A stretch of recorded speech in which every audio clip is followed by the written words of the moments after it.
The English poet and avowed atheist Philip Larkin once described a visit to church by saying, "I have no idea what this accoutred Froutsy barn is worth, yet it pleases me to stand here in silence, a serious house on serious earth, in whose blent air all our compulsions meet, are recognized and robbed as destinies. That much never can be obsolete, since someone," he said, "will forever be surprising a hunger in himself to be more serious, and gravitating with it to this ground which he once heard was proper to grow wise in." Even as one who did not believe in God, Larkin concludes the church is a serious house on serious earth that takes our natural compulsions, wraps them in ritual, and then he praises the church as a fine place to cultivate wisdom. It's an understatement to say that there is a shortage of wisdom in our society today. There's not a shortage. There's a drought, a famine across the land. The loss of wisdom in our society is so pervasive, we'd be hard-pressed to find anyone who really even desired wisdom anymore. Who needs wisdom in a world of 280 characters and 30-second video clips? Who needs wisdom in a world without nuance or investigative journalism, a world filled with propaganda and false claims of fake news? Who needs wisdom in a world where history and science don't seem to matter? Who needs wisdom in a world of fast food and quick fixes, where nothing lasts and everything is disposable? Who needs wisdom in a world where greed and violence and destruction reign? Who needs wisdom in a world of narcissistic individualism, where it's every man and woman for themselves, and the culture teaches us to prioritize what's in it for me over everything else? Who needs wisdom in a world that rewards the fools? I'm not sure whether or not the church is as fine a place to cultivate wisdom as Larkin assumed it was. But I know that that is exactly what the author of Colossians imagined the church would be: a school for the cultivation of spiritual wisdom. Most scholars today believe that Paul was not the person who wrote this letter because it is written in a very different style from Paul. Whoever wrote it did so in Paul's name, which was a common practice in the ancient world, intended to give a broader relevance and authority to a letter. Paul was trained in the style of a Jewish lawyer, but the author of Colossians writes more like a moral philosopher, intent on providing pedagogical instruction to their disciples. First-century moral philosophers had an extensive system of pastoral care aimed at helping people attain moral virtues through character development. Philosophers like Plutarch and Epictetus sought to lead their pupils into wisdom by urging them to remember their initial commitment and compare their present state with the habits that they'd adopted at the time of their conversion. Sound familiar? The author of the letter of Colossae used these strategies, the strategies of a first-century moral philosopher, but instead of using them to develop wise Roman citizens, the author was trying to develop wise followers of Jesus. There are contesting visions of wisdom at play in these verses because Colossae was a great Roman city in Perga, which is modern-day Turkey, that was well populated, wealthy, and large. And this letter would not have simply been read to the Colossians, but also to the neighboring churches in Laodicea and Hierapolis. These three cities in the Lycus River Valley in western Asia Minor were closely bound together by treaties and trade, a network of Roman roads, and rivalries for imperial honors, such as the privilege to host the Roman Olympic Games. Imperial cities like these were awash with images celebrating imperial rule and reminders of Rome's right to rule the world. No one who lived in these cities could have escaped the messages on the walls or their meaning. Ubiquitous imperial inscriptions, statues, and monuments were central to the Roman culture of civic honor, which means that the words and images of the empire accompanied these urban dwellers wherever they went, in the market, at the public baths, on coins, in the temples, on public monuments. And so, like monuments to Civil War generals scattered across the American South, these Roman monuments told a very specific story. Their purpose was to tell the story of Rome and Caesar, of conquest and triumph, tranquility and order, known as the Pax Romana. The daily lives of the Colossians were bathed in this imagery, and some of the words that were used to tell the story of Rome would have been words that are familiar with us today. The word gospel, for instance, was the Greek word that the Romans used to announce the emperor's victory or reign, which was celebrated as religious events where cities rejoiced and offered sacrifices to the gods upon receiving the gospel of the royal heir's birth or victory or coming of age. During a recent archaeological dig not far from the city of Colossae in the town of Priene, a Roman imperial inscription was found on a wall that described Augustus Caesar as the savior of all humankind, whose epiphany has brought an end to all war and peace on earth, and that he is the Son of God, whose birthday was the beginning of the gospel for the world. This was the story that the residents of Colossae would have heard for their entire lives. This was the story of their nation, the story of their city, the story of their society. It was their story. So when the author to the letter of Colossians borrows the political language of the empire and applied it then to God and to Jesus and to church, they were rewriting the story.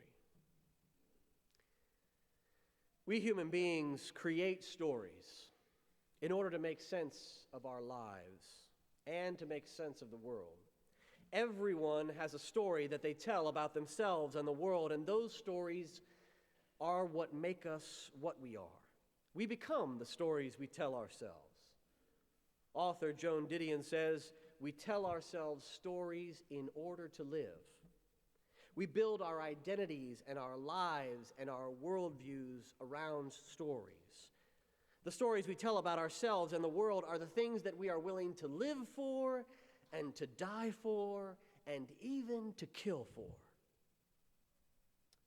Of course, the problem is that sometimes the stories we tell about ourselves and our world are true, and sometimes they are not.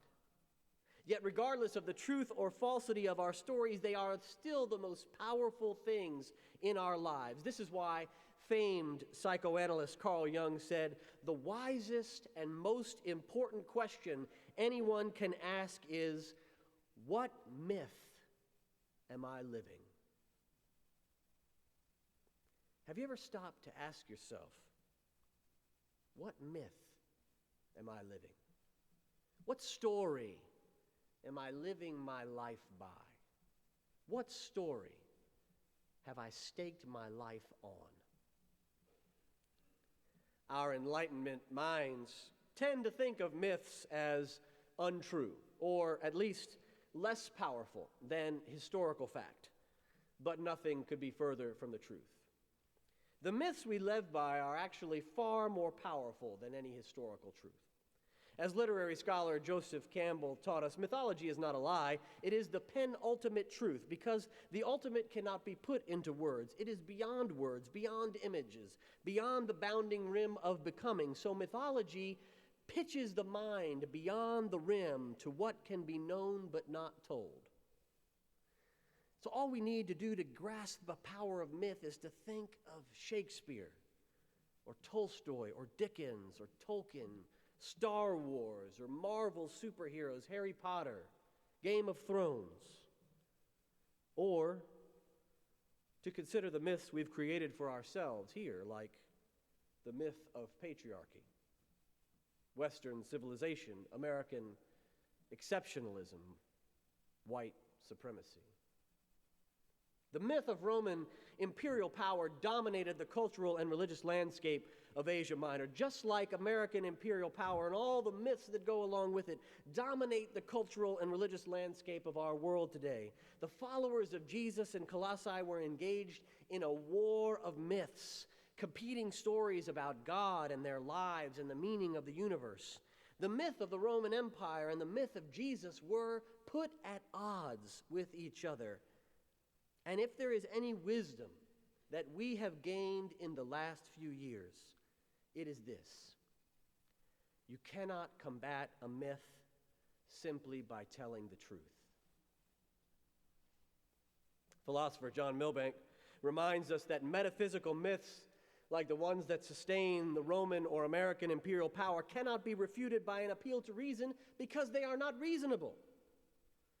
Milbank claims myths cannot be defeated by logic or reason or facts, which is very startling to us and troubling to us. They can only be out-narrated by a more compelling myth. So our only hope then, he says, for resisting the empire is to convince people that the myth of Jesus is better and more powerful and more compelling than the myth of the empire. When we read Colossians today, the language sounds a little over the top, grandiose or triumphalistic. But the story of Rome and Caesar was grandiose and triumphalistic, which is why the author of this letter countered the narrative of Rome by creating a new story that was just as grandiose. You can't overcome the powerful rhetoric of the empire with a pedestrian story.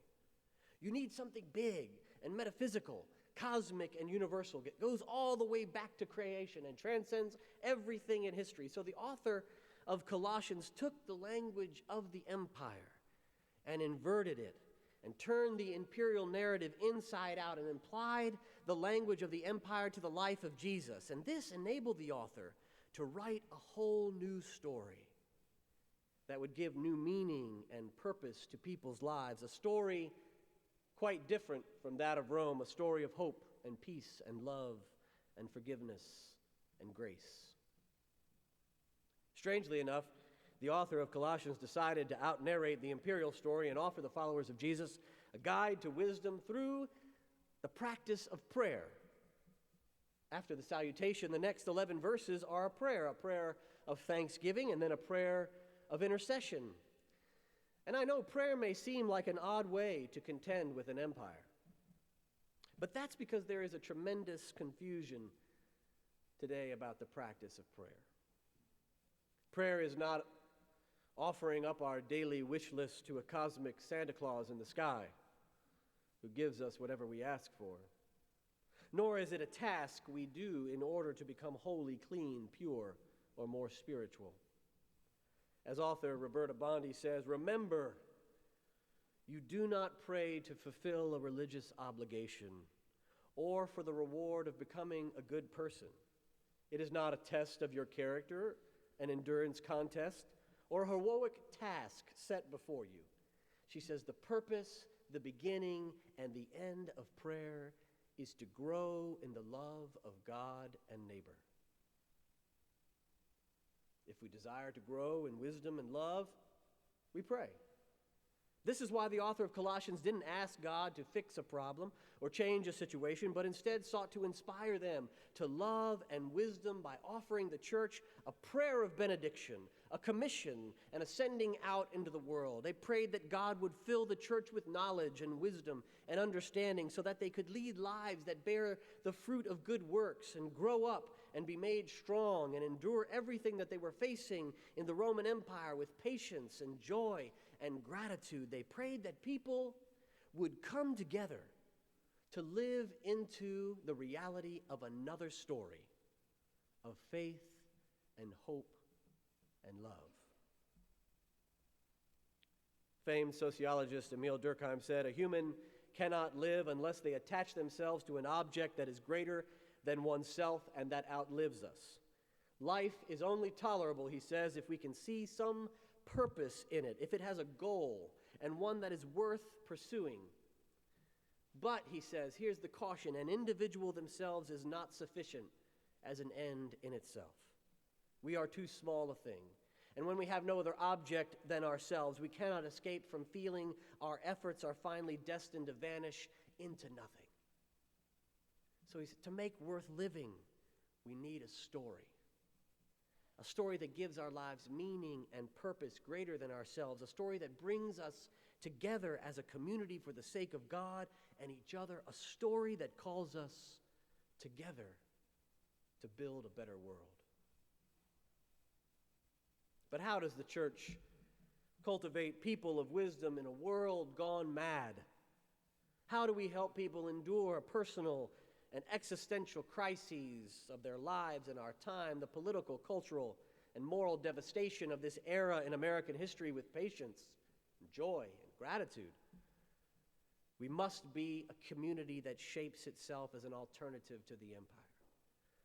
Where the empire proclaims itself as the source of all fruitfulness and abundance, we must proclaim the gospel of Jesus, which bears the fruit of the good works of love and justice and peace. Where the empire encourages us to forget history and to lose our identities and to believe the propaganda and to isolate ourselves as individuals and numb ourselves of the pain and become apathetic and indifferent to the plight of our neighbors, we must cultivate practices of memory and truth, community and love and solidarity. Dietrich Bonhoeffer was a young scholar when he witnessed the rise of the Third Reich in Germany and was deeply dismayed by the support and accommodation the Nazis received from the church in Germany. He came to see that the dominant form of Christianity in Germany lacked the spiritual depth to discern or resist the threat posed by Hitler. So Bonhoeffer helped form the Confessing Church, which boldly proclaimed that Hitler and the Third Reich were a threat to the Christian faith. And they established an alternative church with underground communities to train leaders. And Bonhoeffer started one at a place called Finkenwald, where he focused on Christian formation. Bonhoeffer wanted there to shape a community of people who knew how to confess their sins, to meditate daily, to study the scriptures, and to come to understand their solidarity with the weakest members of society, like the Jews, the gypsies, homosexuals, and disabled people that the Nazi were targeting with raids and detention and murder. Bonhoeffer understood his task was to build a fellowship nurtured by a spirituality that was strong enough to stand the test of the times that they were living and resist the empire. And a question that Bonhoeffer often posed to his community at Finkenwald was this: who is Jesus for us today? Who is Jesus for us today? We find ourselves now faced with a challenge like the one faced by Bonhoeffer. The public witness of so many who follow Jesus today lacks the spiritual depth to proclaim the true meaning of Christianity in our time. Once again, we are in need of spiritual wisdom, the clarity and the strength to follow Jesus and endure the trials and temptations we face with patience and joy and gratitude. All the great spiritual leaders in history have asked these simple but profound questions. Who am I? What story am I living? Who is Jesus for us today? And what is the call of God for my life and for all of our lives at this particular time in human history? Henry Nouwen said, we can only unmask the illusions of the social order if we first work to unmask the illusions of ourselves. This means that when the world goes low, we must go deep into the heart of God to pray for the wisdom and the strength to bear the fruit of love and justice and peace until our lives and our church become a story that is wiser and more powerful than the empire. Spiritual wisdom is not gained simply from growing old, having life experience, or being highly educated. Wisdom comes when we develop the art of listening to God, our souls, and our neighbors, to discern the signs of the times that we are living in, to discover the story that we are living, and to develop the wisdom to be who we are called to be and to do what we have been called to do. If we can learn how to practice that art together, then we will not only find the resources we need to endure the empire with patience and joy and gratitude, but our church will always be a fine place to grow wise. Amen.